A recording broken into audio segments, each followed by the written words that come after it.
each and every one of you to this meeting of our committee. I would like to particularly extend a warm welcome to those officials from the Ministry of Finance, Investments Division, of course the Ministry of Tourism, Culture and Arts, and the Tourism Trinidad Limited. Welcome to our meeting. I would like to indicate that my name is Wade Mark, and I'm the chairman of the Public Accounts Enterprises Committee. Now, let me just bring to your attention the following so that you will be aware. The Committee on Public Accounts Enterprises has a mandate to consider and report to the House of Representatives on the following: the audited accounts, balance sheets, and other financial statements of all enterprises that are owned or controlled by or on behalf of the state.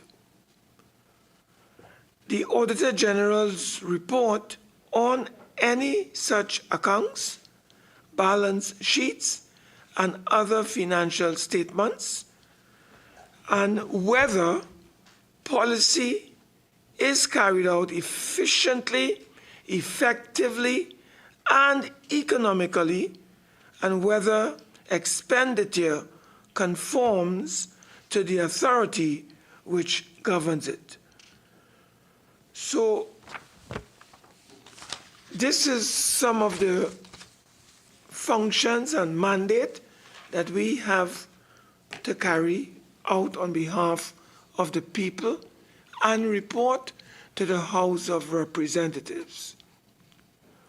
Now, the purpose of our meeting this morning is to examine or to make an examination into the audited financial statements of the Tourism Trinidad Limited for the financial years 2018 to 2020.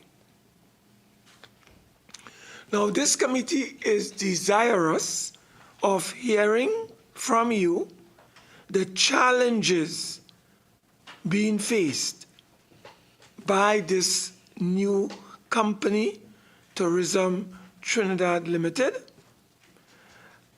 And of course, we will try to generate solutions as we inquire into your challenges so that we can make the appropriate recommendations for improving your operations.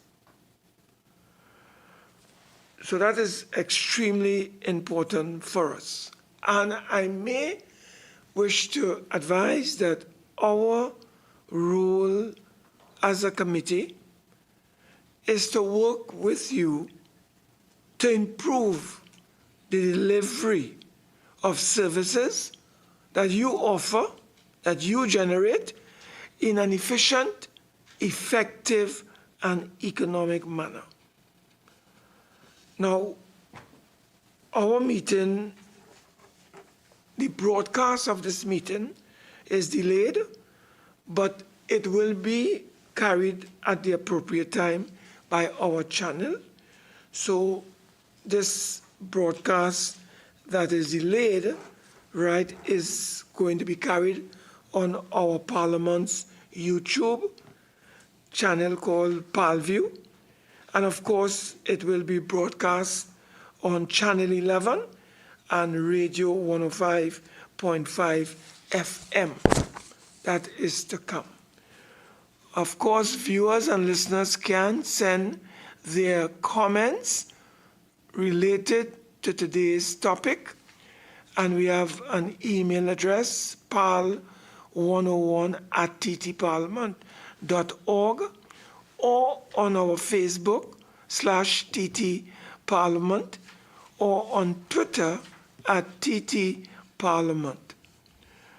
Now, I would like to ask my colleagues who are with me this morning to introduce themselves, and thereafter I will then call on the representatives in the following order to introduce themselves.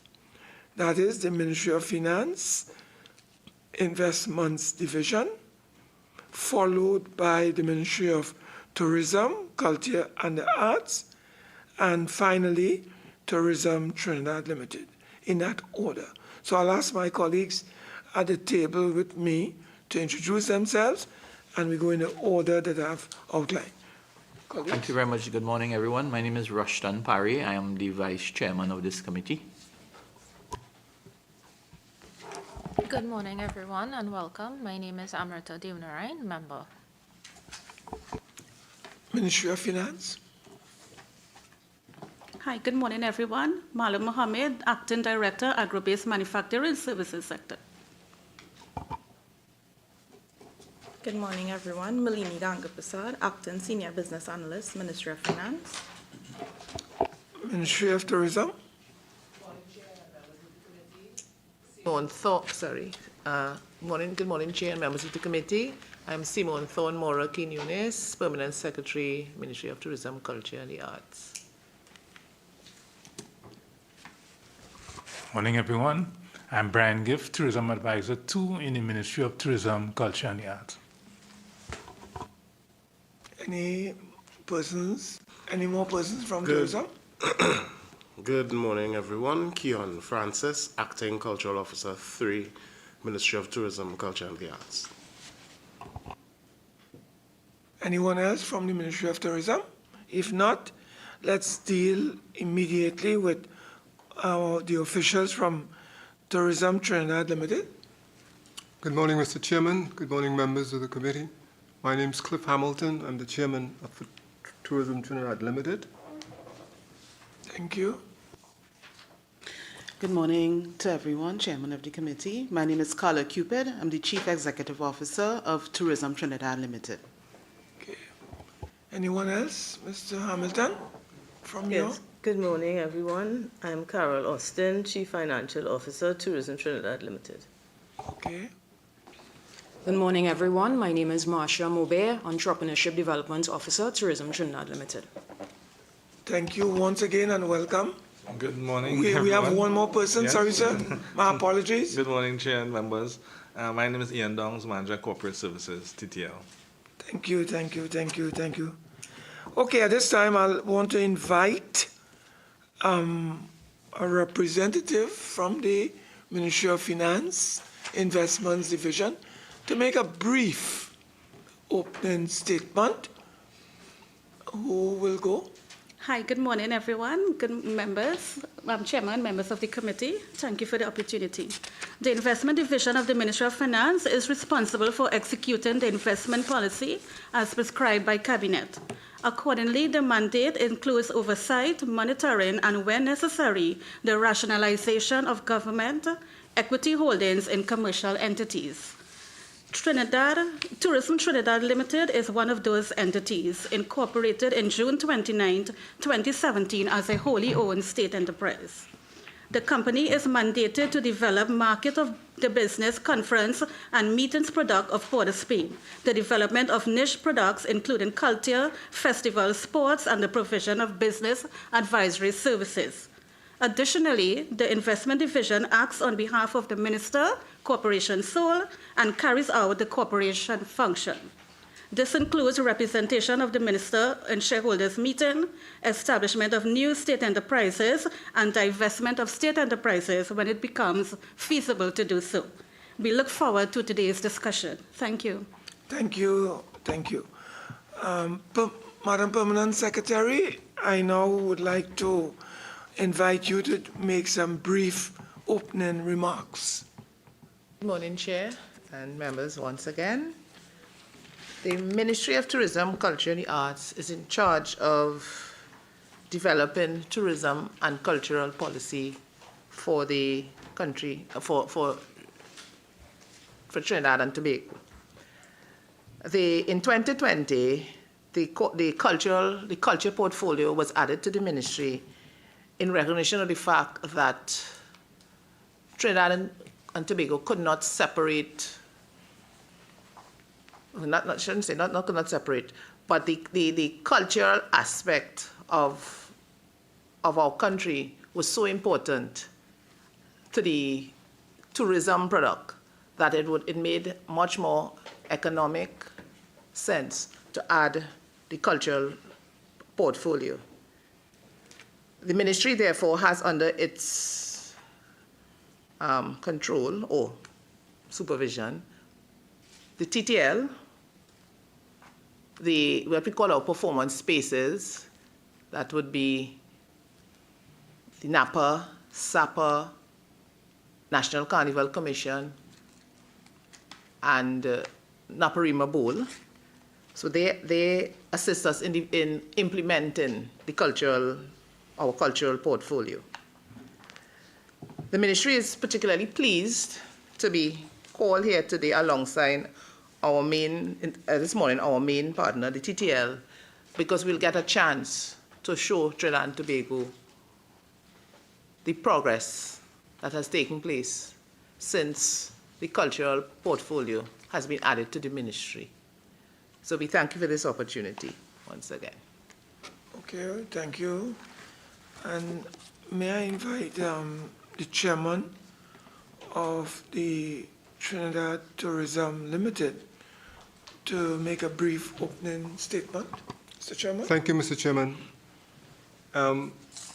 Seeing that our colleagues from the Ministry of Finance spoke about the mandate, I thought that I would elaborate on the mandate in addition to looking at additional documents and policy issues that supports the mandate.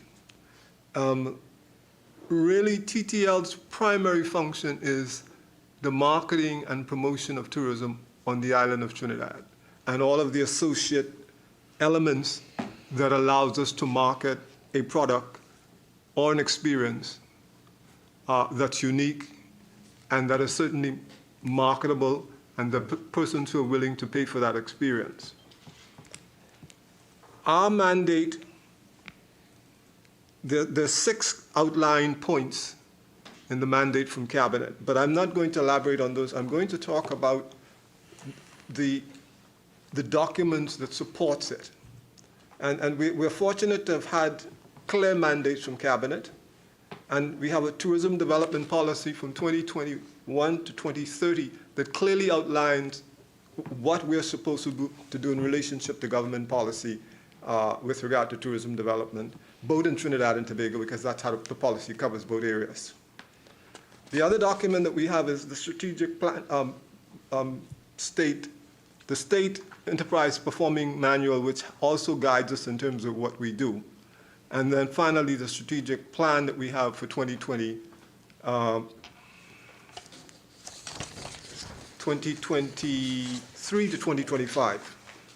So those are the documents that guide what we do in addition to the mandate. The mandate sets the platform, and all of the other things are on top of that. So I just wanted to say that it was from that perspective that we're going to attempt to address our presentation, looking at the current activities in the market, current activities as it relates to product development and visitor experience, regional development for community tourism, some of the planned initiatives that we have in terms of festivals, going after the meetings and conference market, and looking at the VFR market, which is friends and relatives, and then talking about the gates that we expect to target in terms of where those people are going to be coming from, and then the expected economic benefits to the country, and how we're going to go about measuring those benefits. So those are that's the sort of outline that we thought we would express to you in terms of our approach to the presentation. As well, thank you very much, Mr. Hamilton. And may I suggest, as we commence our inquiry, I would like to ask of your good self, maybe the permanent secretary, or you all may wish to assign responsibility at the appropriate time to respond to the queries or questions that we would seek to advance. For example, I would like to begin by asking if someone from the Trinidad Tourism Limited or the ministry to describe for us the transition from Trinidad Development Company Limited to this company called Trinidad Tourism Limited.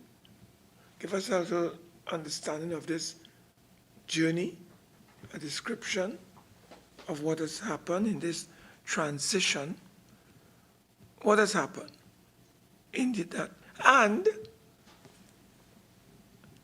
the impact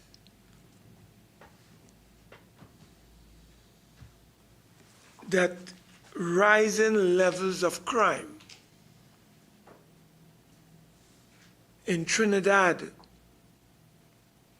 how has that impacted on the tourism industry, particularly as it relates to visits to this country by both international and regional visitors? So those are the two initial areas that I'd like to have the company share with this committee, so we'll have an understanding of where we have come from and this transition, and we are dealing with your responsibility for the promotion, the marketing and promotion of the tourism product. How is crime, rising crime levels, impacting on visitors to this country, both from an international and regional perspectives? Thank you, Mr. Chairman. I think I've been designated to respond to your question. On the issue of the transition from TDC to Tourism Trinidad Limited, I think the state took a position that TDC, as it was, had outlived its mandate. There was a report done called the Miller Report that highlighted the deficiencies associated with the management of TDC. And it was that report that informed the changes that Cabinet took in transitioning from TDC to TTL. I think that study was done in 2016, and I think the decision for the transition took place somewhere in October of 2017. Right? The TTL is functioning with probably less than half the employees that were originally engaged in TDC. A number of the areas of responsibility that was held by TDC were retained by the ministry. So therefore, the management of all the beaches, all of that, those activities were retained by the Ministry of Tourism, Culture and the Arts. So TTL basically could focus on marketing and promotion, and that is really what we do. We have no responsibility for managing of any of the assets. So that, I think, gives you an overview of the transition and what has taken place. And since then, TTL has put in place the management structure and everything needed to continue to effectively run the organization. Before you go on to the crime level, may I ask if you have a copy of the Miller report that can be made available to this committee? Yes. Right. Yes, so, we can certainly do so. And then you talk about half of the employees. Can you tell us, as you're on that, what is the current complement of staff under the tourism? I think the current complement is 30? Yeah, about 30, between 30 and 35. And so the tourism development company would have had about 70 Yeah, to maybe it was well 80. over, it was, yeah, at points it was well over 100. Okay. Yeah. And you mentioned, Mr. Hamilton, something about the management of our beaches being undertaken by the ministry. As I understand it, you need to clarify for me and the permanent secretary. The management of beaches in this country is not a function of national security, because I think that I raised a question recently about lifeguards, and the Minister of National Security answered the question, because that is under his assignment as the Minister of National Security. So I find it quite interesting that national security is dealing with beaches, and you have just indicated to us that the management of beaches is supposed to be a responsibility of the Ministry of Tourism, which I agree with that. I want to tell you, I agree with that. I believe the management of beaches ought to be under the control of the Ministry of Tourism. So I don't understand how it ended up in national security. So could someone clear the air for us on this one? I could answer that. So there are 4 beaches under the control, the physical, the infrastructure is under the control of the ministry. As Manzanilla, Las Cuevas, Maracas, and Vecini. The lifeguards, however, fall under the Ministry of National Security. So there's close collaboration. Other beaches, for example, Mearu, Toko, other beaches, I think fall under the regional corporations. But so the ministry would have inherited these 4 beaches, Manzanilla, Las Cuevas, Maracas, and Vecini, from the old TDC. So we now have a project unit that is responsible for managing the site, the infrastructure of the sites. May I as well ask, as other sites that came under our portfolio. May I ask, Madam Permanent Secretary, what is the view of the ministry as it relates to those beaches that are under regional corporations, as opposed to they falling under the Ministry of Tourism? And then the second area I wanted to clarify as to what is the thinking of your ministry. You mentioned lifeguards. Why the separation from beaches, lifeguards from beaches? So you are responsible for beaches, but The national security responsible for lifeguards. And I'm wondering why that function is not under your purview as the Ministry of Tourism. What is preventing you all from taking on that responsibility? Because there seems to be a natural synergy flowing in tourism as it relates to beaches and lifeguard. So can you share with us why this contradiction and separation? And have you made any representation for those important bodies to be under your direct control? I'm talking about outside of the 4 beaches, because if the Trinidad Tourism Limited is an arm or entity falling under the ministry, I'm seeing some contradictions taking place, and the flow that is supposed to be taking place doesn't appear to be taking place. So that's why I'm asking all these things, for not only my own clarification, but for the consumption and clarification of the national community. Okay, so again, I can answer that. The ministry as it stands currently, it's a small ministry that is growing incrementally. At this current time, we also recently inherited not just, well, we not just those 4 beaches, but we had like some forts, River Estate and Fort George, Lopino, right? Toko, the heritage site. So we are incrementally acquiring sites. So it's not that we have dismissed the idea of the other beaches, but it cannot all be done at one time because we are small, and as we acquire, we are increasing the size of our project unit. We've started discussions with one particular beach in North Trinidad, but again, it's a work in progress. So it's not that we have dismissed the idea completely, but because of the rate at which we are acquiring, and at times even faster than the staffing, it's a catch-up game. So it's not that we have not considered it. It's just it will take time. We can't do it all. It's incremental. Yeah. And and respect to the lifeguards. Yes. So the lifeguards were under the ministry in the past. However, we have like the army, the defense force, the police, the prisons.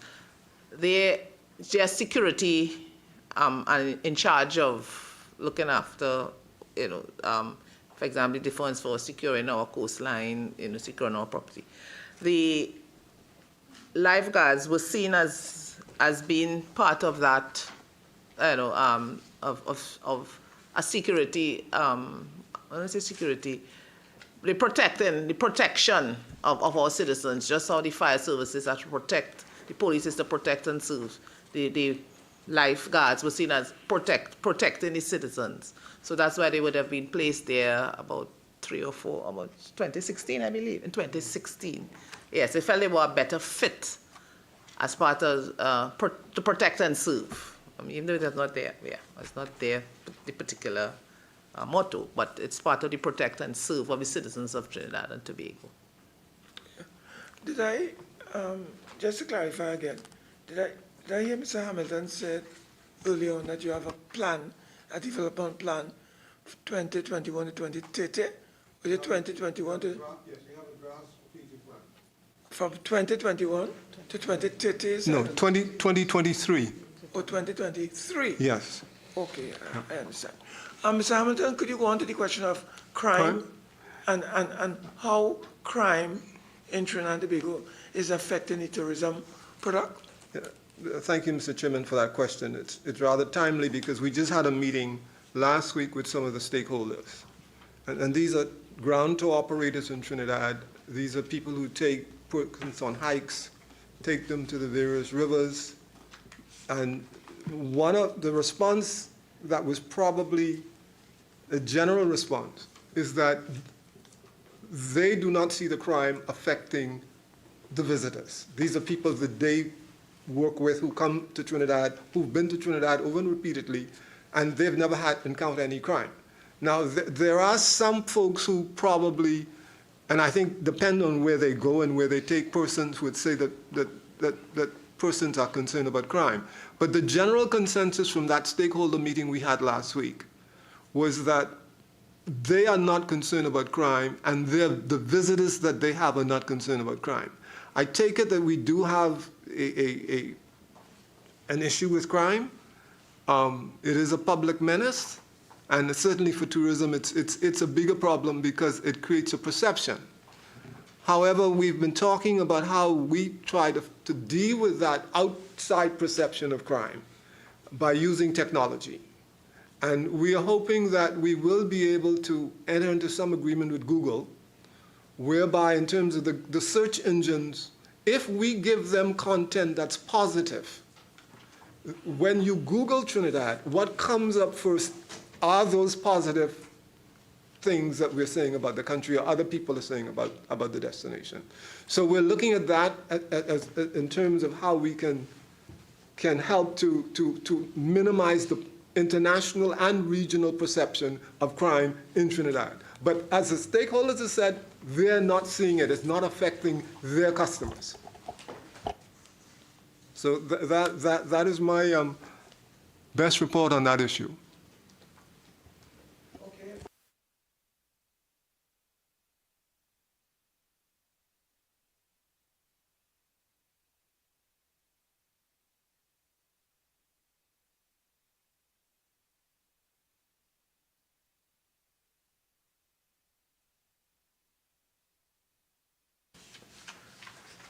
Is that 70 million or is that 70 million or 1,000? 70 million. Am I right? 70,542,600, right? Spent since March 31st, right? 2023 to undertake the company's principal activities.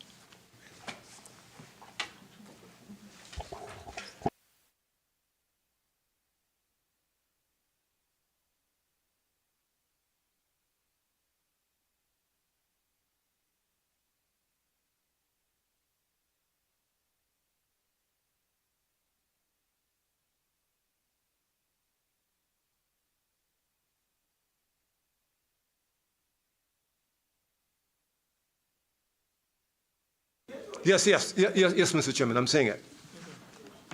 If you look at page 10, Yes? 2.4. Yeah. Page 10, right? 2.4. Yes. We just wanted to get, if you can give us a kind of detailed breakdown as to this sum that we are talking about, 70.5 million. Okay. Right? How that was spent since March 31st, 2023. And you said that was spent to undertake the company's principal activities. Can you provide this committee with a breakdown of how this... Yes, Mr. Chairman. I can tell you, but we will have the Chief Financial Officer give you more detail. I can tell you that 28% of that represent payroll, but she can give you further breakdown. I would think that between 80 to 85% of it was due also to marketing. But marketing. Yeah. Yes. Okay, so I'll give you board categories. We started off in 2018. Operationalization was 1.1 million. For recurrent, which is our operating expenses, salaries and staff costs being a major amount of that was 47 million. We had also marketing, recurrent, which as well as the recurrent for operating was 0.9 million, and PSIP, which is primarily our capital projects, that was 21.5 million. All right, so if I go to give you a percentage, we'll have 33% as our capital projects and 67% as recurrent marketing and recurrent expenditure. I find your marketing is very minuscule. I see you talking, is it 900,000, ma'am? No, our operations first started off as a capital project, our marketing aspect. But at a point, some of our expenditure was shared with the Ministry of Tourism, and that is why that is separated as marketing. But really, the bulk of the marketing in the initial stages came from the capital projects, our company being primarily a marketing company. All right. As we are on that matter, Mr. Hamilton, I just want to dovetail neatly into us getting an appreciation of the present status of the development of your marketing plan for the period April 2023 to September 2024. Can you share with us what is the status of that marketing plan? Yes, Mr. Chairman, we will have the CEO give you an update on that. Thank you. Thank you for your question, Mr. Chairman. In terms of the development of our marketing plan, and I would jump off of what Chairman said earlier, we are embarking on a really strategic approach to identifying the appropriate source markets where we will be able to have our visitor arrivals be positively impacted. In terms of what we're outlining in our draft strategic plan, we are looking at markets, for example, US, Canada, that's North America. We are looking at UK and Europe. We're also looking at Latin America, and the Caribbean. So those are the three areas that we're looking at. When we break that down into the various niches, we are looking at festival development, tourism festivals. We are looking at meetings and conferences.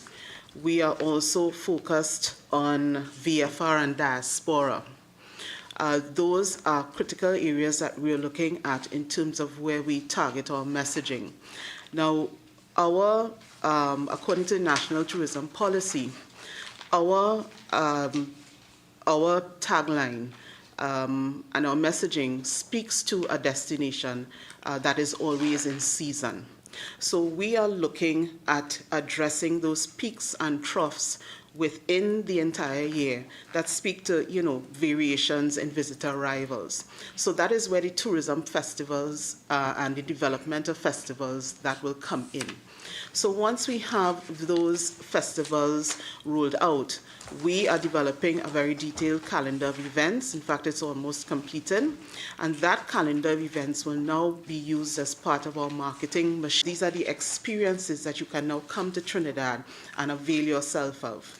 So that is the type of messaging that we're looking at. That's the type of marketing we're looking at to ensure that we target source markets with pinpoint accuracy.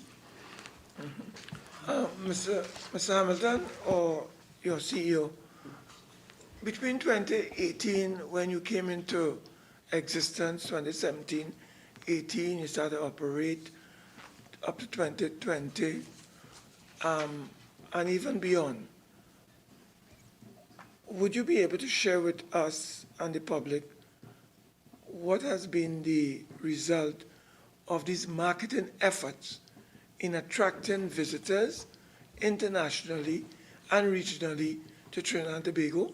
So, like, for example, at the end of 2018, how many visitors through your marketing programs have arrived here? And give us a breakdown. How many came from the international community, the diaspora, as my colleague, as the CEO said earlier? How many came from the Caribbean as examples, right? So 2018, 2019, 2020, 2021, 2022. What has been the numbers involved given the thrust of your marketing campaign and promotion? And if you can tell us too, Mr. Hamilton, how much revenues, what kind of revenues are we deriving from this product, right? International visitors, regional visitors. And do we have a foreign exchange breakdown in terms of the component? These are things that we would be interested in having, and the country would be interested in hearing. Okay, Mr. Chairman, we would seek to give you that information. Okay, thank you for your question again. In terms of tourist arrivals, between 2015 and 2019, the main markets where we would have seen our arrivals would have been USA, 42%, Canada, 14%, CARICOM and the Caribbean, 20%, Europe, 14%, Latin America, 7%, and the rest of the world, 3%. In terms of actual arrivals, we had an average per year of about 304,000. Okay, in terms of the demographic grouping, diaspora and VFR accounted for about 40 to 45%, I believe. Yeah, so that is the kind of trend that you're looking at. Of course, after 2019, 2020, those were anomaly years. Yeah, so but that is the type of visitor arrivals that we were looking at for those years. Yeah. Okay. May I also ask, on another note, can you advise Permanent Secretary what is happening with the financial audited accounts for the ministry for the Trinidad Tourism Limited. What has happened in 2021 thus far, 2022? Have you submitted? Are they pending on what is happening to the audited accounts for the period 2021, 2022? Because I think we have up to, from our research, we have up to 2020. I don't know if you would have submitted, and we are yet to receive those submissions. That is, audited accounts for 2021 and 2022. Yes. Is there any, could you advise us? Yes, if I may, Chairman, 2021 was completed and submitted already. 2022, a decision was taken at the board level for some important reasons to change auditors, because there's a term within which you should have new auditors. That decision was taken, and at present we went through all the pieces and we got approval just about last week from the Ministry of Finance to proceed with our selected auditor based on our tendering process. And we are now advised to hold our AGM, where the announcement would be made on the selection of the auditors. Thereafter, we would continue to schedule that audit, and we don't foresee us taking too long, thereafter to close that audit. Now, you said, Madam Permanent Secretary, that it was submitted, the audited accounts for 2021. Was it submitted to the Minister of Finance? Yes, it was. As corporation sole? Correct, it was. Can I ask, corporation sole, was it submitted to the Parliament? Yeah. Good morning, Chair, again. Thank you. Yes, it was submitted to Parliament, the 2021 audited financials, by letter dated October 12, 2022, and by email dated October 11, 2022. Okay, all right. Thank you very much. We'll have to search our files and make sure that we received it. All right, well, at this time, I'll invite Mr. Parry to be followed by Mrs. Amrita Dinarain to further our inquiry. Thank you very much, Chair. Good morning again, ladies and gentlemen. I've been listening to the submission so far, and in your opening statements, and this is the impression that I am getting, the Ministry of Tourism, Culture and the Arts, in your opening statement, you advised that you are a policy director more so for tourism than an implementation agency.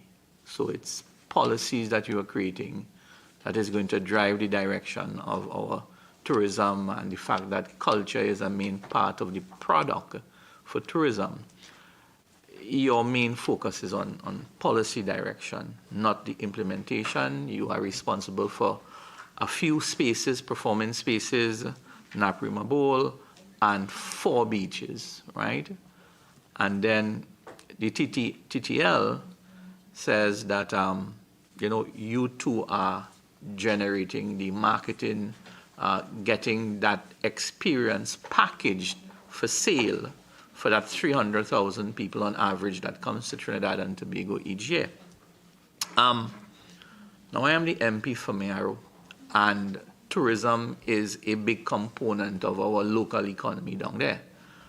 And I have wondered in the past why the ministry, and back then was TDC and now it's TTL, the regional corporations are given this mandate to manage infrastructure.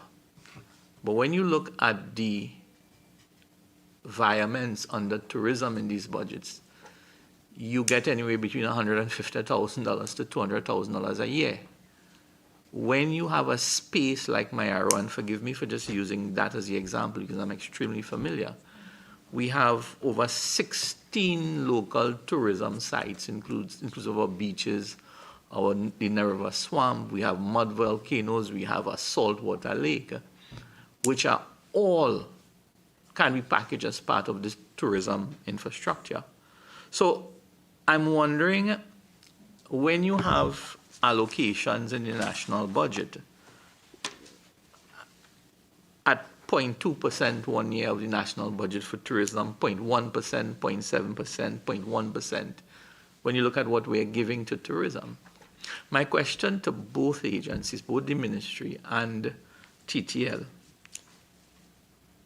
is that a hindrance to where you would like to be in terms of our tourism product? The fact that neither of you all seem to be an implementation agency in terms of infrastructure and so on, and we are depending on regional corporations, because you come to Mayaro and you can't find a washroom on a beach in Mayaro in 2023. You've heard of Church Road, you've heard of the seawall, you've heard of Indian Bay, you've heard of Ottawa Bay. But how much of that 300,000 people that is coming each year going to these places and they have to change their underwear in the mangrove? And that is a real issue, because I will get messages on Messenger for Easter. People who are planning to come to Trinidad and say, MP, we improve anything as yet? And when you call the regional corporations, why aren't we doing more?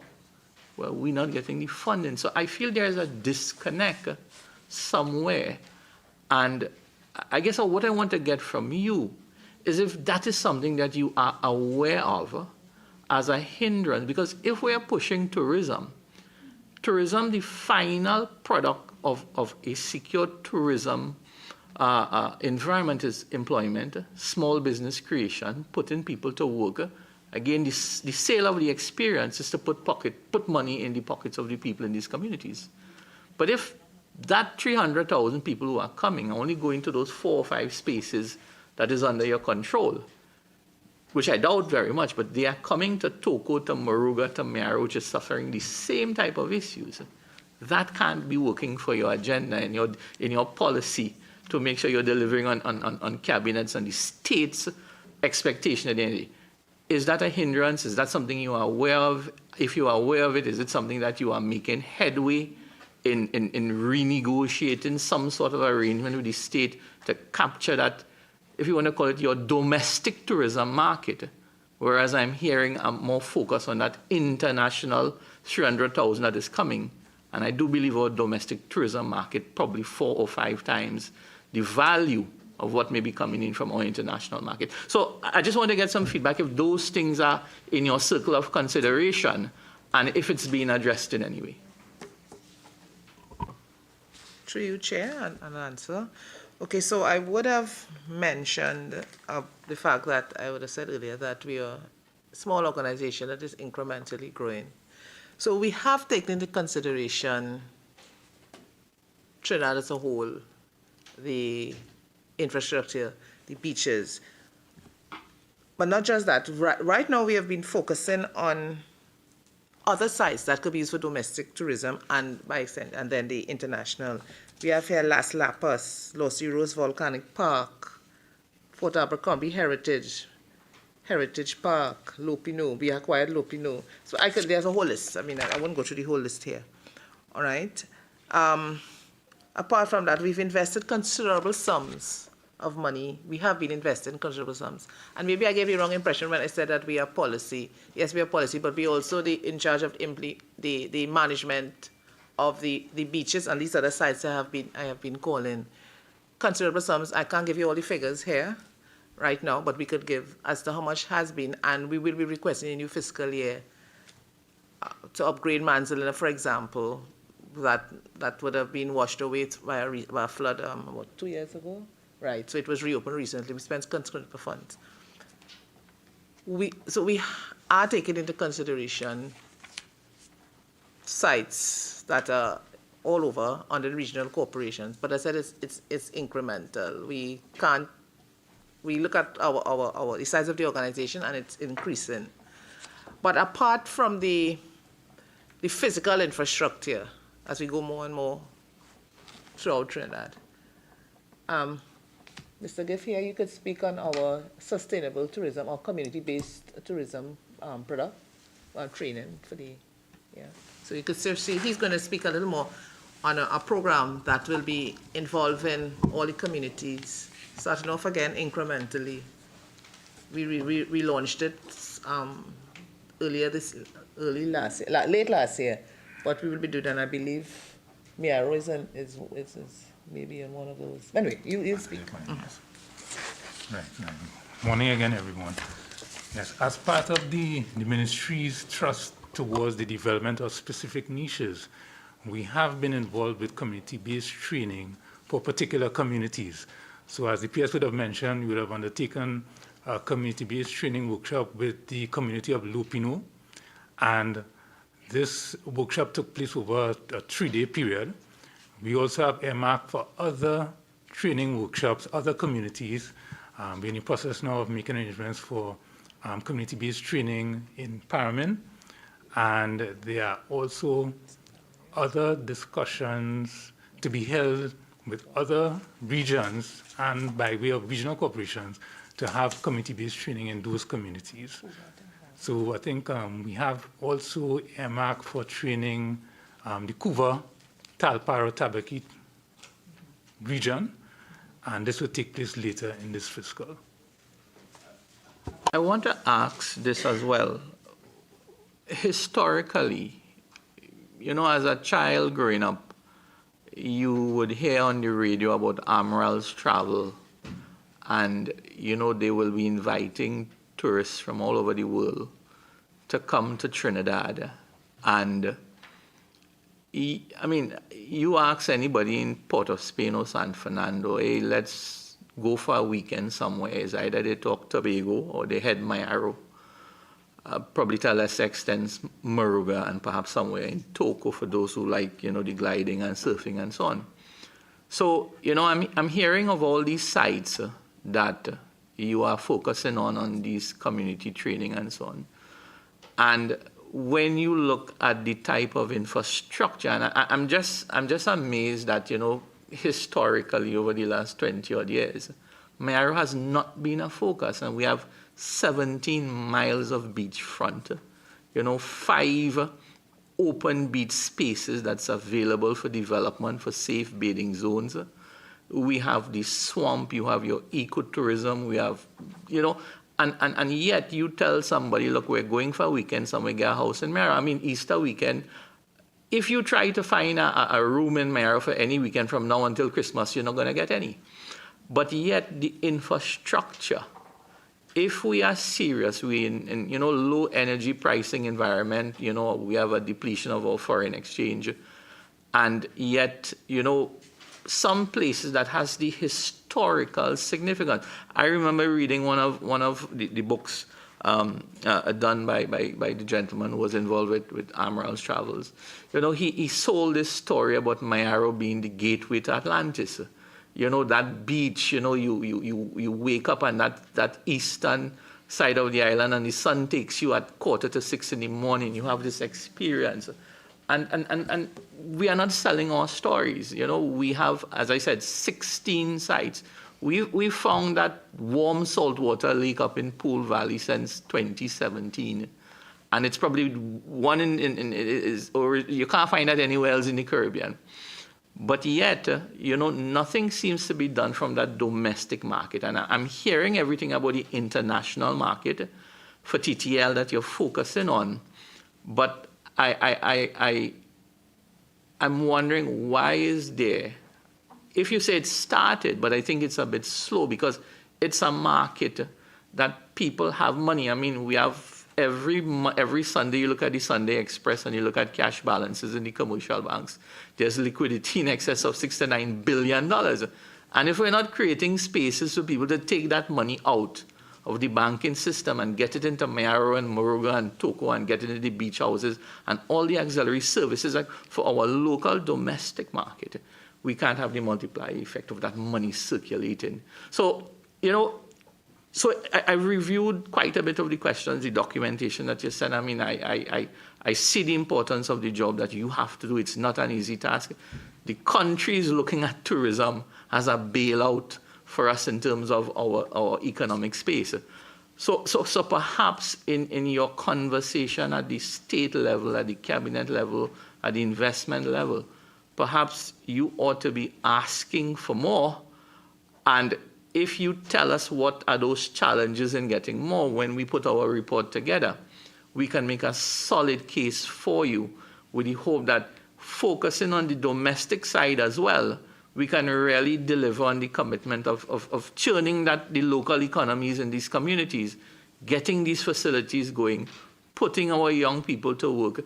And I'll tell you this, Mayaro has a unique feature in terms of financing, because unlike other areas, Toko, Moruga, which have small beaches, we have long expand, but we have two financing agencies outside of the commercial bank. You have MyPed, you have the credit unions, both capitalize hundreds of millions of dollars, are just waiting for young people to get their SMEs going.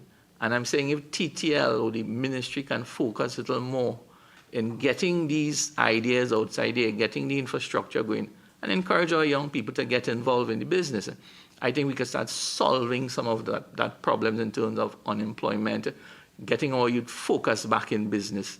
And I think you have a huge task. It's a Herculean task, but I don't think it's impossible. So just from reading the documentation, I didn't see that part of that domestic tourism drive. And hopefully going forward, it's something that you could probably tell us where we're heading in those areas and what are your challenges, so we can put it appropriately in our report going forward back to the minister and the ministry at the end of the day. Just to mention that the ministry would have had initial discussions with the Mayaro Rio Claro Regional Corporation late last year to look at some of the opportunities with regard to the development of tourism in the region. These discussions are ongoing, and it is envisaged that we would be able to have some further clarity or solutions with regard to some of the issues that currently plague the Mayaro Rio Claro region. We hope to have further discussions and to address some of the concerns that you would have raised. One area just to ask again, Mr. Chairman, then we pass on to the other member. In terms of the concept of, I think National Geographic has a huge program on geotourism where they look at the ABCs, your abiotic, biotic, and cultural offerings at the community level. Is that something that TTL has looked at? I saw in the documentation you've had some work with National Geographic in terms of, I think, the Travelers program that they have. But taking into the fact that geotourism has both a sustainable impact opportunity where you can manage where people go without destroying one beach, you can spread them across the island. But the fact is that, you can look at that asset in terms of, in Mayaro, in Kernaham, we have a mango orchard which you can't find anywhere else on the island. How do we get that as part of a biotic product in terms of having something for the experience? Has geotourism been part of your mandate in terms of the ABCs of tourism to get our domestic part of the tourism going to start moving people, moving cash, into communities on weekends, on holidays? Is that something that you're looking at this time? Director Parry, we are looking at it, and I appreciate the comments that you've raised about Mayaro. Everything that you said, I know, I'm aware of. And I agree with you. I totally agree with you. That comes down to an issue of resources. Yeah. It's not that it isn't policy, because if you read the National Tourism Policy document, it clearly outlines the 5 regions for which we are going to focus on development. And Mayaro is one of those 5 regions. So I think as the PS said, we've been slow in terms of getting the funding up and running. I don't think it's for lack of ideas, because I think we know what Mayaro is. I mean, it is a destination of one of a kind in terms of the spread and the abundance of experiences you could get in Mayaro. So I think that is really where we probably need help in terms of saying we need to put more funding to ensure that these things happen. And we will speak to that in terms of the economic benefits and the measurements, because that's one of the things we're looking at going forward. If we have targeted to get 500,000 visitors to Trinidad by 2025. And we're saying in order to achieve that, this is the funding levels we need to achieve that. But that also takes into account that we put in place all of the other infrastructure things, because that's what we're selling. We're selling this experience, right? And we're hopeful that that would happen, that we could make a sound case, a business case, that the funding will be forthcoming. Because we really want to see that tourism spread throughout the island. That's where the real benefits take place, right? So we totally support your view, and we welcome any support you can give us in terms of getting additional funding. Absolutely. All right? Thank you. Okay. Thank you, Chair. Good morning again, everyone. I've been following the conversation so far, and on the subject of collaboration, the Ministry of Tourism collaborating and TTL collaborating with the regional corporations, from what I understand so far, based on Member Parry's issue that he raised with Mayor Rio Claro. Is this part of the plan to continue to be collaborating with regional corporations? And if that is so, now I'm very well aware that regional corporations also have an equally challenging problem that you all have as well. They don't have sufficient resources. So when you have this discussion with the regional corporations and identify the things that needs to be done to create or to create that tourism product from the infrastructural level, what is being done to take the discussion further with, let's say, Ministry of Works and Transport, with Ministry of Public Utilities, and all these interministerial collaboration that is required to generate or to produce that tourism product, to give you that momentum so that you can produce that product that tourists are looking for when they come to Trinidad and Tobago? Okay, thank you for your question. So that collaboration is already taking place, because as we acquire sites, we have been engaging the attention. We have been writing, calling, begging, pleading the different ministries, Ministry of Works and Transport, the Drainage Division, the utilities, WASA, TNTEC. So that collaboration has already started, and it will intensify as we acquire more and more sites. No, P.S. I'm hearing what you're saying, and you're saying that you all are gradually acquiring spaces, taking charge of it. The progress is incremental. But as far as I am concerned, through you, Mr. Chair, as long as I know myself, a Ministry of Tourism has been in existence. So my question then is, how come progression is now taking place? I'm trying to understand, because every year there is an allocation towards tourism. Let's take the pandemic out of it, right? Prior to the pandemic, every year there has been allocation towards tourism in the country. And why is it that we are now talking about gradually picking up momentum into acquiring spaces and packaging spaces and addressing the challenges that we as citizens of the country know that tourism face when we go to the beaches, or when we travel abroad and we see how something as simple as a teak field could be packaged into such a beautiful revenue-generating tourist attraction? Why is this momentum now taking place? I think the country has finally realized the potential of the tourism product, the tourism service, the tourism sector. So there is now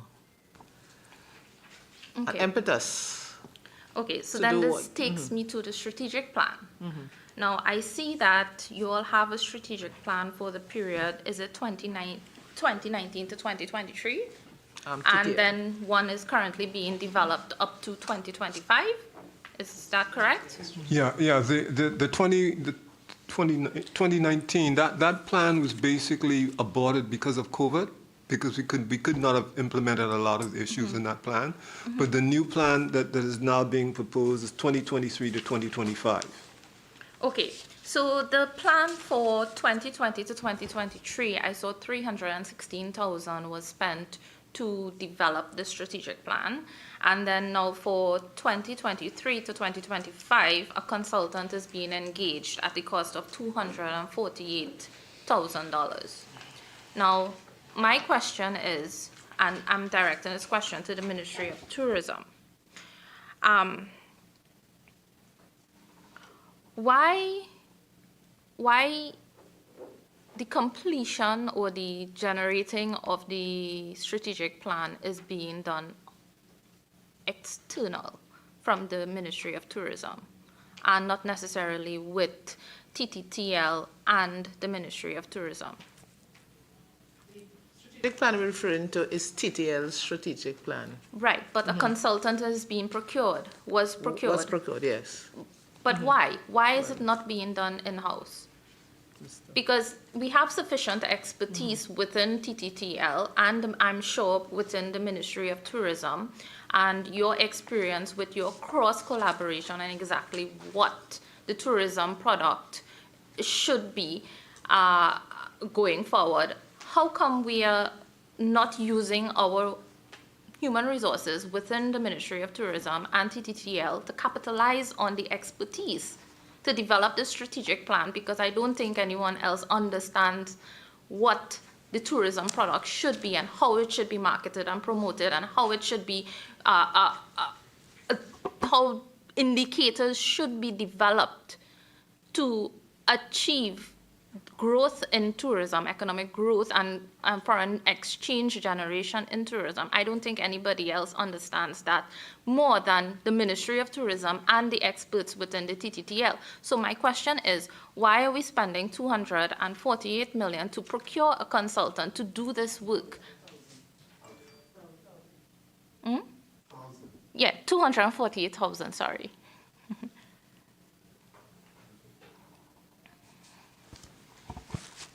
Member Durant Singh? Durant. The reasons for having the consultant is to ensure that the consultant serves as a facilitator, because in developing the strategic plan, we have to bring in stakeholders, all of the hoteliers, all of the ground tour operators, all of the other ancillary providers of tourism services, because our industry is so fragmented, and we need to get consensus. So that is the reason, that really and truly is the role that the consultant plays. He's an independent broker in dealing with all these various interest groups, because we do have a lot of interest groups that in some cases are very fractured. And it's probably better that you hire someone from the outside to facilitate that process. So all of the stuff that we came up with in terms of the target market, that was as a result of ongoing consultation with the stakeholders. Do we go after this market segment? Do we go after that market segment? Do we go after the Northeast? Do we go after Europe? Where in Europe do we go? If we go to Germany, where in Germany do we go?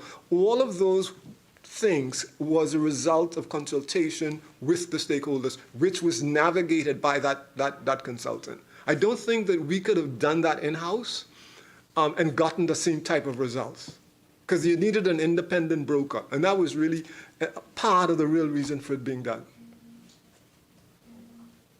Not to say that the technical knowledge is not housed in the ministry and in TTL, but I think from a standpoint of buy-in, that an independent broker facilitated the process better. I would like you to further elaborate on that, because I don't understand how an independent person coming in can capitalize on buy-in from stakeholders more than you can. No, it is that the consultant navigate the process. They facilitate the process of getting information. So there was a series of consultations that went on before we came up with the plan. And that was his role, is to basically work through all of the many questions and all of the ideas that were put forward and basically getting to the substance of it. Okay, so then based on what you're saying, can you tell me whether it is the consultant or is it a team effort amongst No, it's a team effort. yourself, the Ministry of Tourism, the consultant, other ministries, to come up with these strategic outcomes that you all are trying to achieve through the strategic plan? Yes. Is it a... It is. It was a collaborative effort. We involved airlines, we involved hoteliers, we involved grant operators, we involved the ministry, we involved those persons that we thought were relevant to the plan. Okay, so then tell me, through you, Chair, tell me, how do you,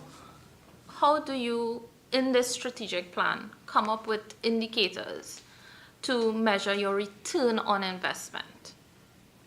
Because remember, Mark, the chairman, asked a question earlier on how much your activities and programs and promotions, and it's about, let's say, 5 million in 2020, according to your statement of expenses, that has been spent on PSIP programs, publicity, promotions, printing, and so on.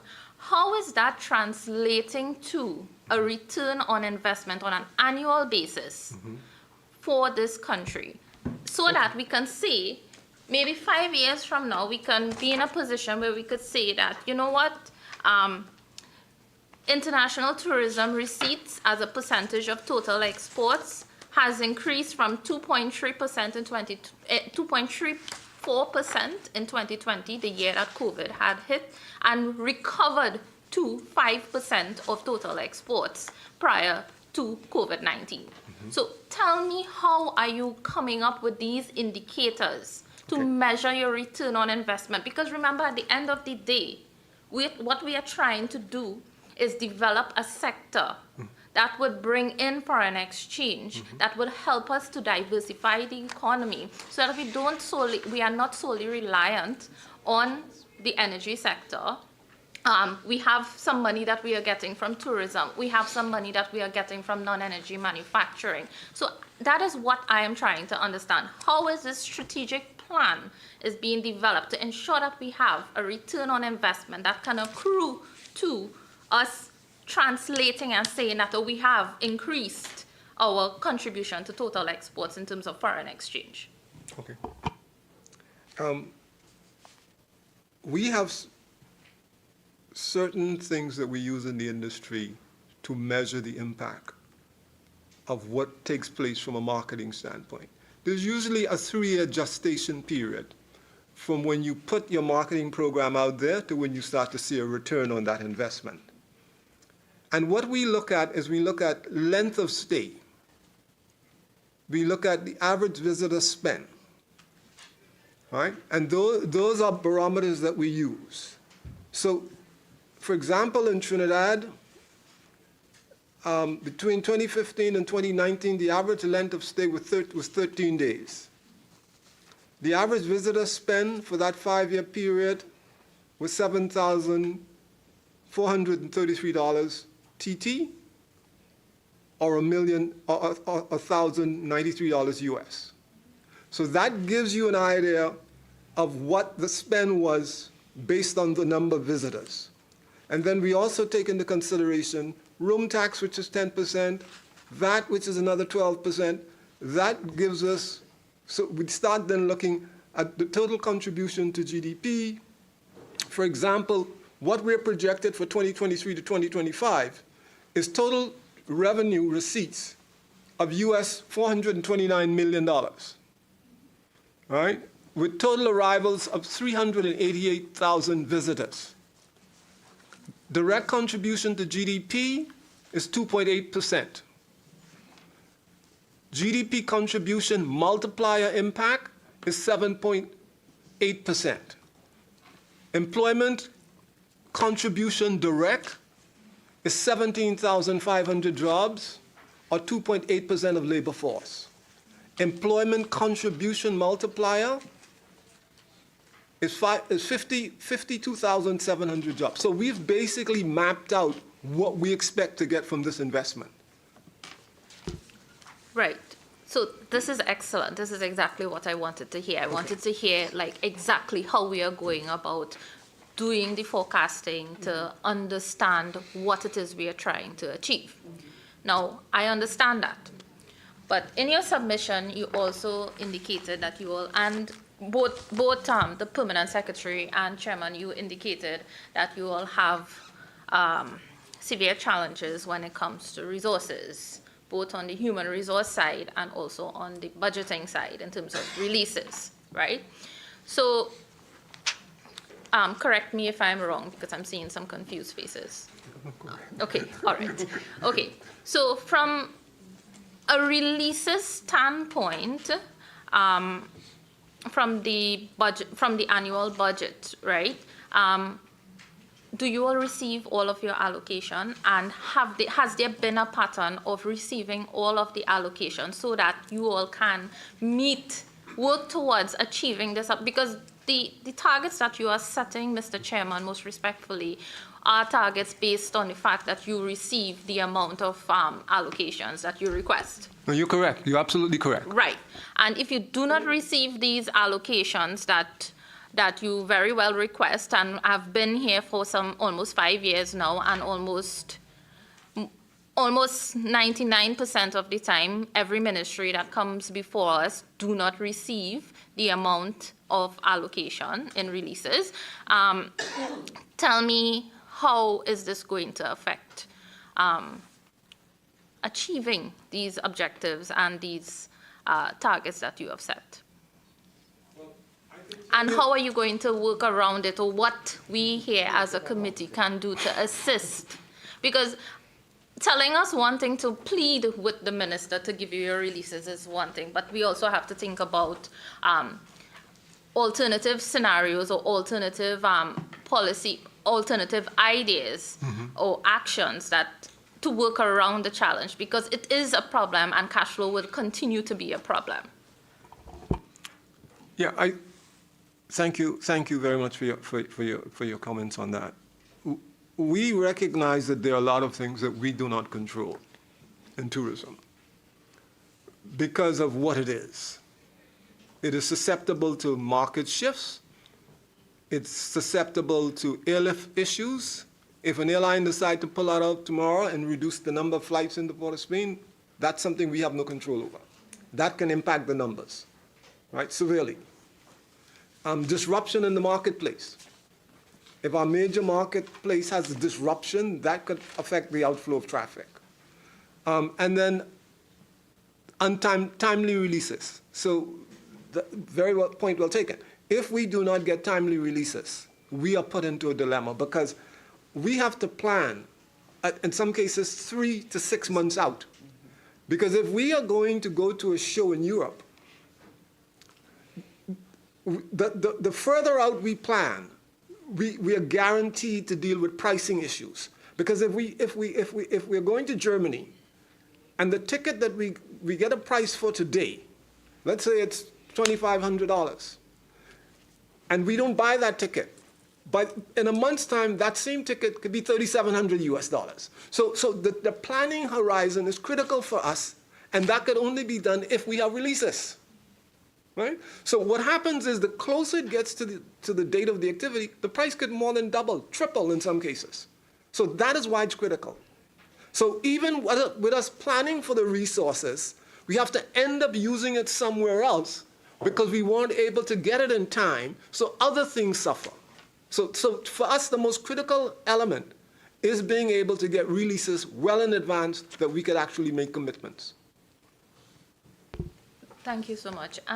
P.S., are you able to say what you are doing on your end to ensure that the issue of releases are more timely, so that we don't end up in this problem where, it's really difficult to, or you have these targets and a strategic plan that now becomes a moving target because of this challenge of resources and releases of resources.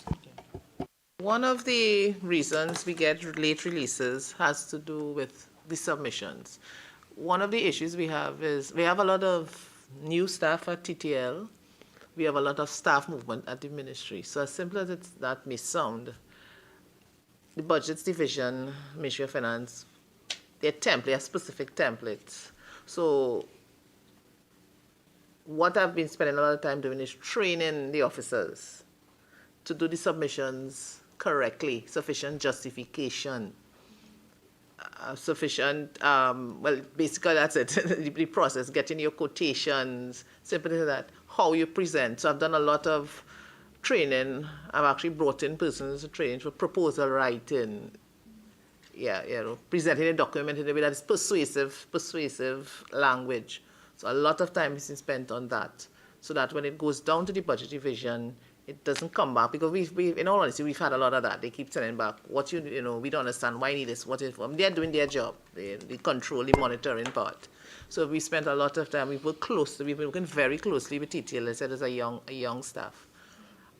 So the submissions that go down, they go down in a the more acceptable format, the more acceptable template, so that releases hopefully would start being more timely in the future. But we have then had a lot of investment and meetings with budget division officers as to what they require from us. Okay, thank you, PS. Chair, if you allow me, there's one area that I want to, okay. In your responses, you all made mention of the tourism accommodation upgrade project, right? And when COVID-19 had hit, this was one of the programs that was announced to help mitigate the challenges that the tourism industry was encountering from the sudden stop in both domestic and global activity. And borders were closed, so we had no tourists arriving. But I saw that you all basically prepared for almost 23 applications, but received only 9. Is that correct? Is it 9 or 7? I would let Ms. Marsha Mohan answer that question. She can respond to that. Hi, good morning, member. Thank you for your question. So just to clarify, I believe it's 2 separate programs you would be referring to. So the first one, as you rightly said, the Tourism Accommodation Upgrade Project, that speaks to providing an incentive for the upgrade of accommodation properties with 1 to 150 guest rooms. With respect to the 23 applications, that falls under the Trinidad and Tobago Tourism Industry Certification Program. So there's a little discrepancy there in terms of how you classify the 23 under TOP. So I just wanted to clarify that. There is a relationship between the two, however, in that the objective of the TOP is to really bring properties up to what we call the international standard, which falls under our national standard on which the TTEC program, the certification program, is based. So with respect to the applications, we had originally targeted 23 applicants to benefit, or to be certified, I should say, under the TTEC program, but we would have received 9 complete applications and audits under that program. And why is that? For various reasons. One, coming out of COVID, of course, the investment or funding required for properties, and because TTEC includes tour operators, tour guides, tourism taxi drivers, and accommodation properties. And of course, to meet this standard, there would be certain things you would have to put in place, whether it be equipping the property or whatever facility they operate, statutory approvals, all these things to put in place. So therefore, that was one of the reasons why it could have been a challenge for some of them to access. Okay. Yeah. And so is this certification program still ongoing? CEO, I would defer to you on that question. As part of the TTEC. PSIP? Yeah, the certification program is ongoing, yes it is. We would have had 2 hotels in South, I think it's Cara Suites and Royal Hotel. Yeah, they would have received or achieved TTEC certification last week. So it is something that we're looking at rolling out. because when you have visitors, both domestic and international, they want to ensure, they want to be able to experience a certain standard of service delivery, a certain standard in terms of their accommodation properties. So that is what Ms. Mobe was talking about in terms of the two programs being linked. You must achieve or attain TTIC certification to qualify for the tourism accommodation upgrade program. Otherwise, it's not afforded to you. Yeah. And those two properties as well, they would have entered the top program, and we have other properties coming on board. And to that end, we also engaged in or started rolling out a marketing program related to the top program, because we feel that, you know, persons need to get more information on the benefits of the program, and we want to increase its uptake and so on, so that our accommodation sector can, you know, attain a certain standard, a certain international standard. Tell me something. Is it rather than in addition to to, you know, sharing additional information on the program, is it at all the mandate or part of the plan to target specific places that you have identified that, you know, could very well benefit from it and so on? You're speaking to regions or target specific like properties? Specific properties or specific tour operators and so on. I can answer. I'll let Ms. Mobe respond. Sure.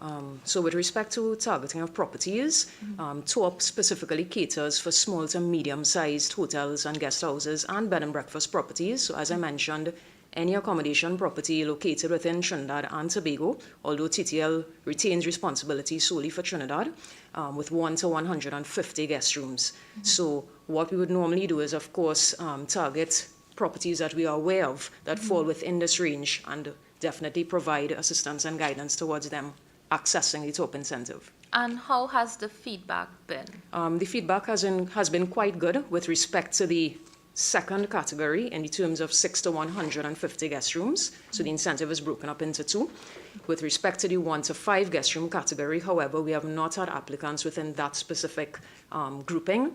And again, due to funding issues and also sometimes lack of statutory approval, such as town and country planning.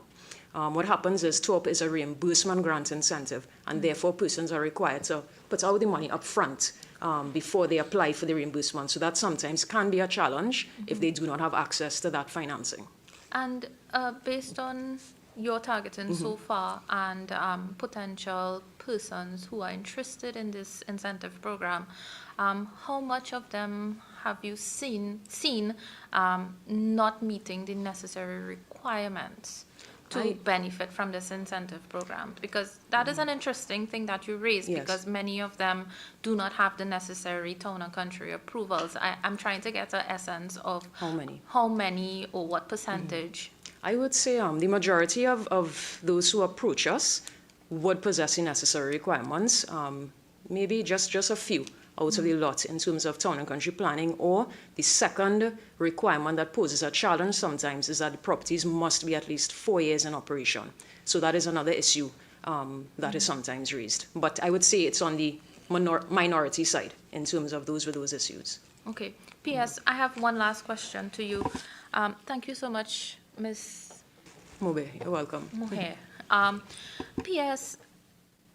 Now, TTTL was formed as a result of, in lieu of TDC, right? And what I'm trying to understand is, of course, when TDC came to an end, there would have been some challenges or some lessons learned that you would have acquired from TDC that you will, of course, take across to TTL and try to address. So my question is, what were some of these challenges or lessons learned, and how do you intend to address these challenges going forward? I'll address that question. Sure.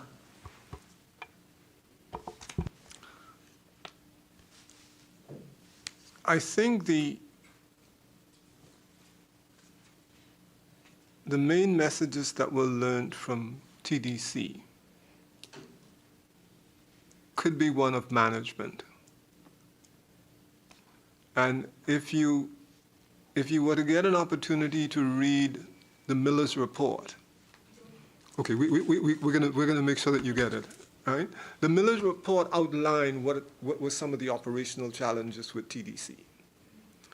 And that gave rise to a whole lot of other issues within the company.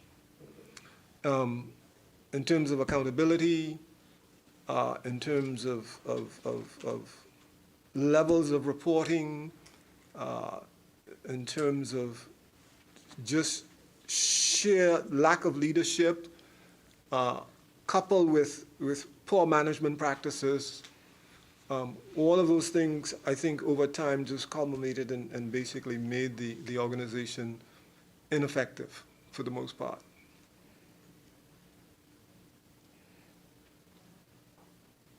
So the lessons learned going forward is to ensure Yes. Proper management, accountability, oversight. Okay. Yeah. All right. Chair, I would stop there. Thank you. I just wanted to follow up two things from what Senator was asking a little while ago. Is there any formal policing of our tourism asset in terms of beach houses, guest houses? Is there a policing component of the mandate of the Tourism Ministry or TTL to make sure that we get these standards in place, or is it up to those who come forward to ask for the certification that there is a business advantage for them versus the others? Whereas if you have a policing mechanism to say if you want to get into the industry, you must meet certain basic standards of offering. Is that something that the ministry or TTL is looking at or doing? I'll ask Ms. Moubert to respond. Sure. Yeah. Thank you, Vice Chairman. So with respect to the use of the term policing, I would say no, because TTL does not have that enforcement mandate in terms of ensuring that these properties must be registered or licensed, so to speak, at this particular point in time. However, we do work with properties, we work with all interested persons who would like to open up accommodation spaces within Trinidad to guide them as to the requirements, and that is on a national level, legal and statutory approvals, as well as we provide them with the national standard, or at least how to access it, so at least they are guided as to how to establish and run their operations. But do you think if that is something that can be mandated, it lifts the entire industry, and that our final product have some consistency across the board? Because one of the challenges that I would find as an MP as well, when we had the cutaway in Manzanilla last year and we lost quite a bit of traffic into Mayaro, the guest house owners and the hotels would say, well, MP, when there are issues in Tobago, there is compensation. We don't get anything here. And the first question I would ask, are you registered with the agencies that look after tourism? Because only at that time we can have an idea what is your business volume, your profile, what is the compensation that we can provide in the interim if we know the data. But I'm saying that it is difficult to improve the industry if I am going to pay $1,500 a night to go into a beach house. And when I get there, there is no water. You smell wood lice all over the place. So it turns me away from coming back to the area, even though there may be a few places that are certified and you will really get the best experience possible. But it stifles the industry. In terms of our proposal going forward, if your agency, or if through the ministry, gets a bit of more mandate legislatively, if you want to get into that industry, before you can even go and put a classified ad in the newspaper, you must have a minimum requirement to make sure that when somebody spends their money, especially part of that 388,000 people that are coming, some will end up in Toko, Manzanilla, Mayaro, Moruga, that there must be a standard across the board in terms of the quality of the place, the housing, the bedrooms, you know. Is that something that will make your job easier in terms of lifting the industry for us in this critical period that we're heading into for the next 5 or 10 years as we try to diversify Trinidad and Tobago?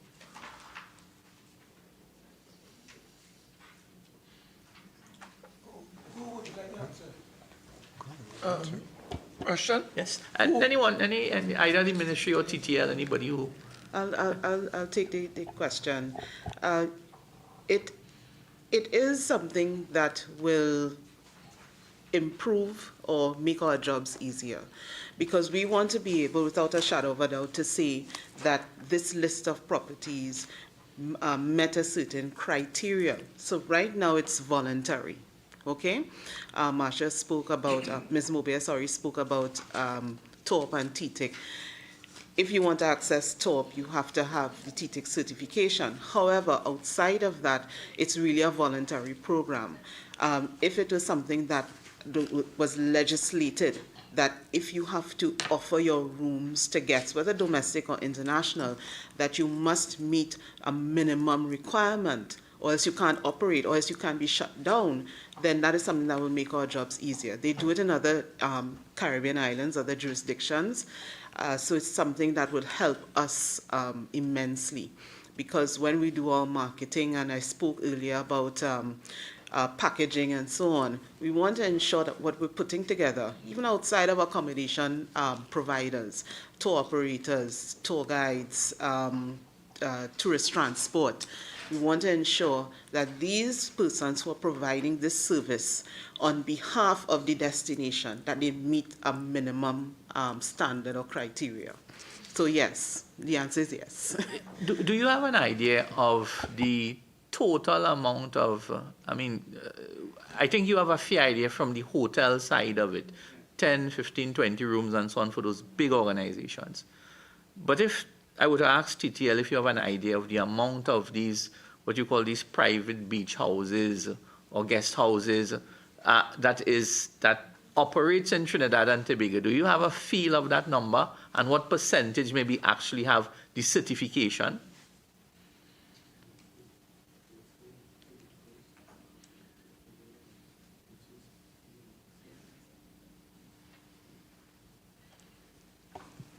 Remember, I would say that most of the small, like beach houses that you were describing, those persons would not have any sort of certification.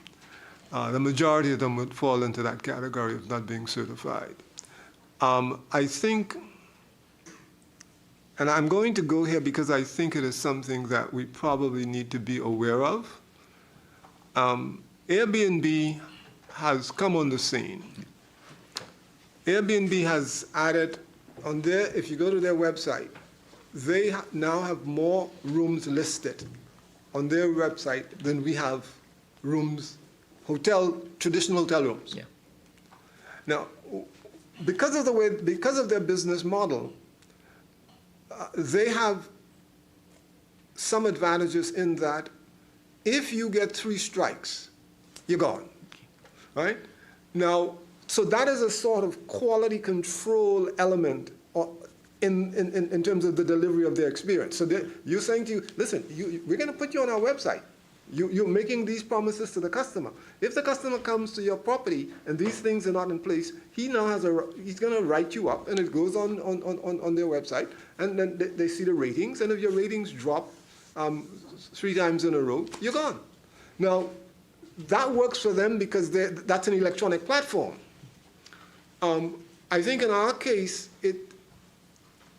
that could be achieved, right?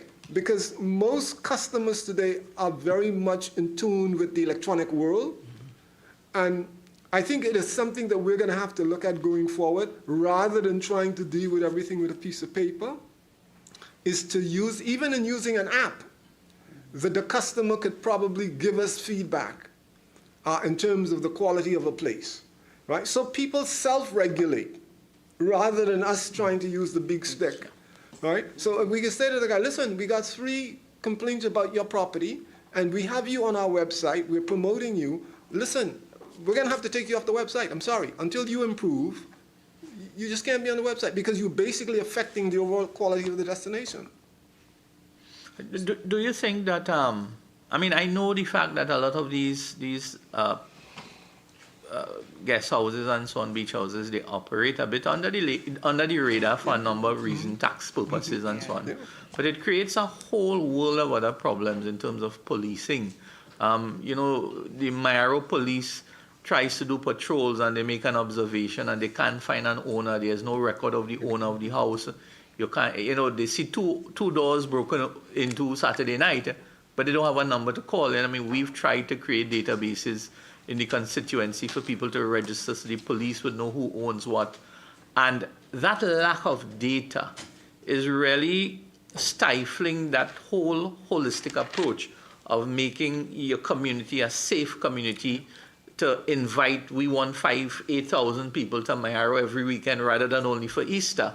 Because, but you know, the fact that the policing of the industry, to me, is so weak, it's hard to do the other things. Okay. And I really feel if we ought to want to drive tourism as a real backbone for Trinidad. I mean, I know Tobago is much more advanced in a lot of areas than us here, but it may require a bit of policing, licensing. Change is hard. We like everything the easy way. But if we want to create an industry that is going to be world-class, and you know, 5-10 years down the road, we re-engineer our ports in Galeota to dock 2 cruise ships.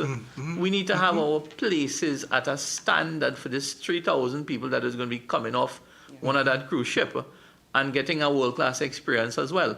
So in terms of planning 5, 10, 15 years going down the road, I really feel that is something that in your internal discussions ought to come up, and I'm sure we're going to put a bit of writing in our report as well, in terms of that being a consideration to really strengthen the industry, taking note of the importance of it for us as a small island developing state going forward. So, Chair, that's my comment on that. Thank you.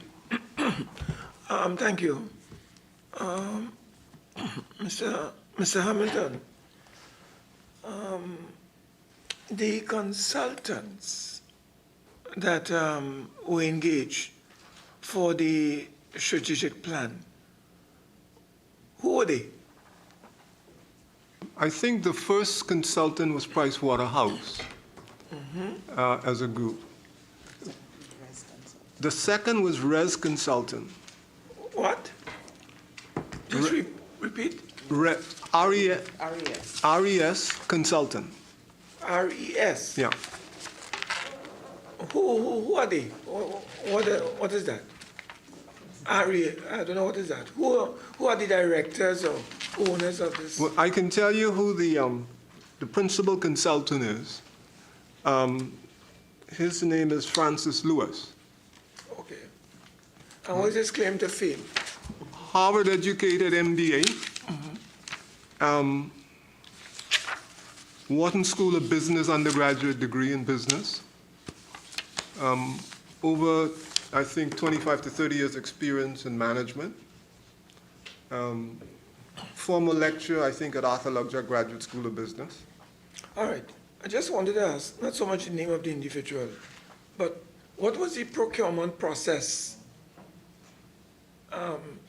used to both deal with your first strategic plan when PricewaterhouseCoopers won out, and your second strategic plan when the group that you just mentioned won out? What was the procurement process?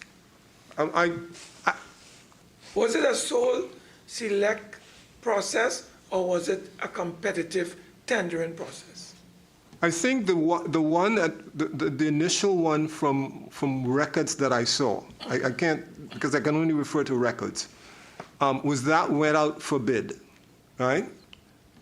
I think the one with regard to Res was a sole select. Why?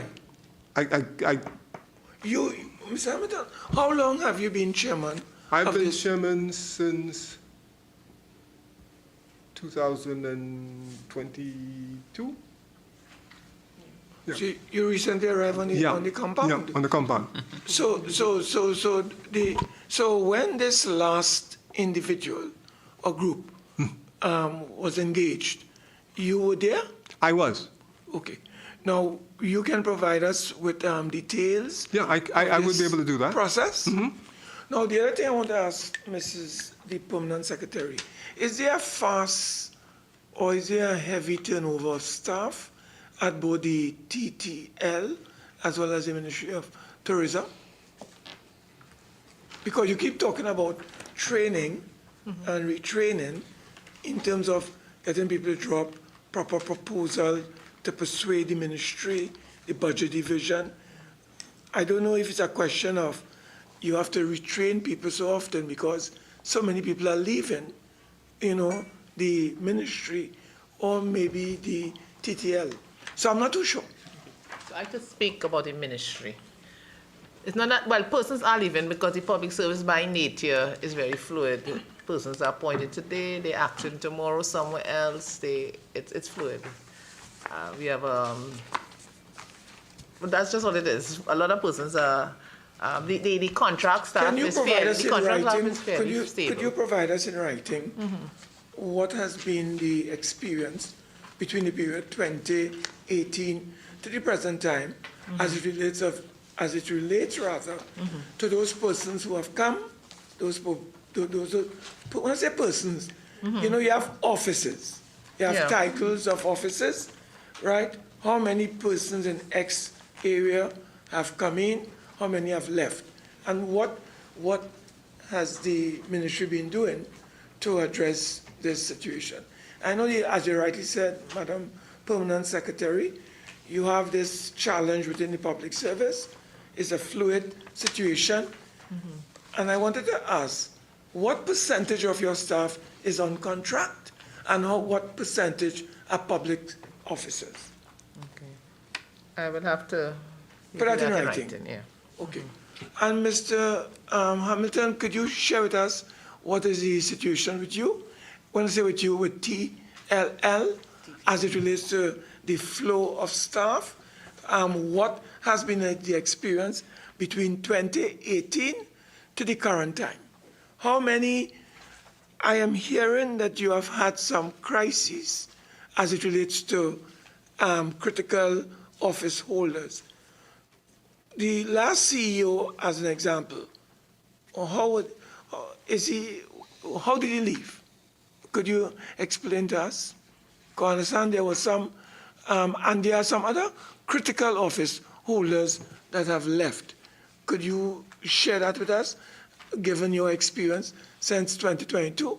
Or could you put it in writing as it relates to what has happened, like in the Ministry of Tourism, between 2018 to 2022? What has happened with your key staffers? Who have gone, who have come? Okay. And what is the reason for going? What is the reason for coming? So at least we could have an idea. Okay, so I will be happy to put that in writing. Right, so Okay. now, there was,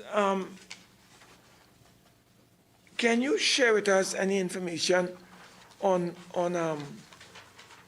a contract that was issued for the 60th anniversary of our independence? Who got it, and what was the sum involved, and what was the process as it relates to procurement, as it relates to that contract? You can clear the air for us on that? We never issued a contract, sir. What did you issue? Nothing. So There was so there was a submission, but it was never embraced. there was a submission, but it was never embraced. No. Okay. You have any idea what was the submission? It was to provide elements for the 60th anniversary celebration. I couldn't tell you exactly what all of those elements were. Could you put it in writing first? Yeah. Submit those things? Yeah. And also, I wanted to ask a very important matter.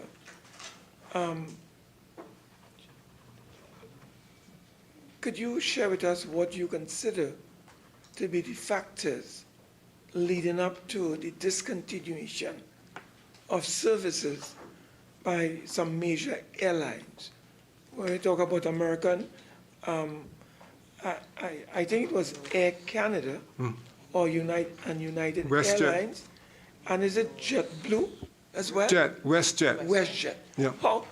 How many before COVID were operating in Trinidad and Tobago?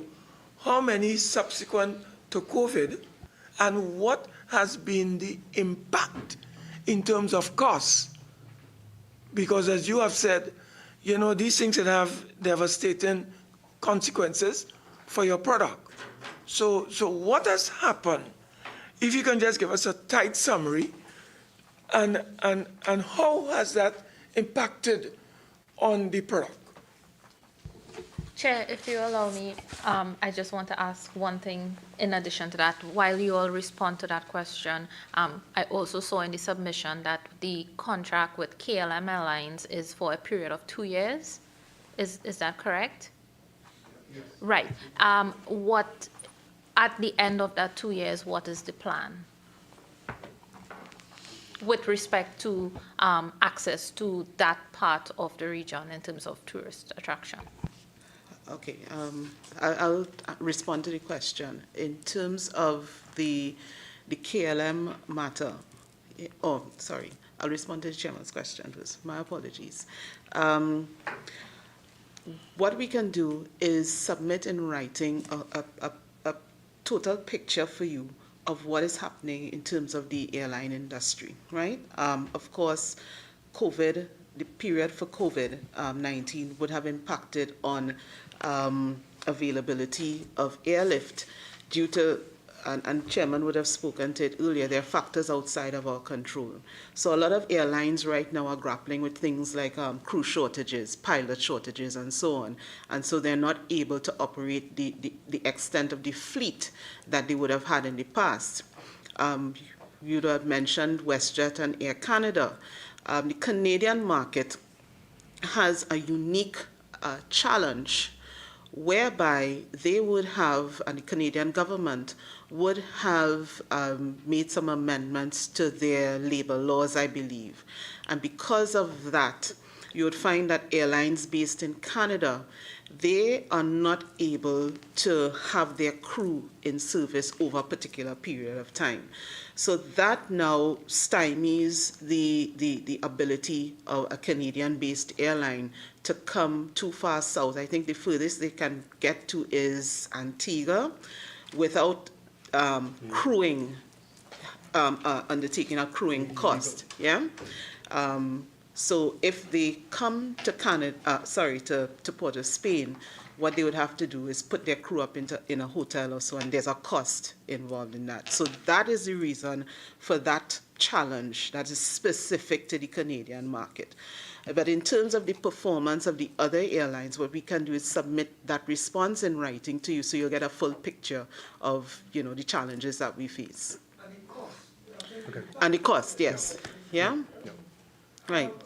I know that there are many questions that we will have to Sure. pursue, but time does not allow us Okay. in the way that we would like. So I want to indicate that the human resource function is very important. We haven't spent sufficient time, but we'll put in writing. And I have asked Mr. Hamilton to provide this committee between 2018 to 2022 and even beyond, what has been happening with your staff and that turnover, and who has gone, why they have gone, who has come, and the process of engagement. That is very important for us to understand what is taking place. And is it 100% of your staffers are on contract, Mr. Yes. 100% of them on contract. And does that augur well for stability and certainty and predictability? This contract kind of system, isn't there a need for us to have more security of tenure for your staffers so that people could have some predictability and certainty. Otherwise, that is going to lead to crisis after crisis, unless you pay them $100,000 a month, and that might keep them. But if you're paying them at a certain level, as we know that you might have to pay given the resources, then there, as Mrs. DPS said, people are going to be moving. So that is something that you may have to look at. And I would like you, as the chairman and Mrs.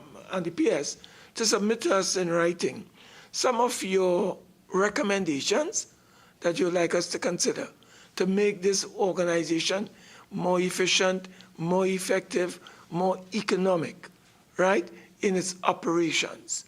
So that those recommendations would be welcomed, so that when we are finalizing and generating our report, we can look into these areas of concerns that you would have.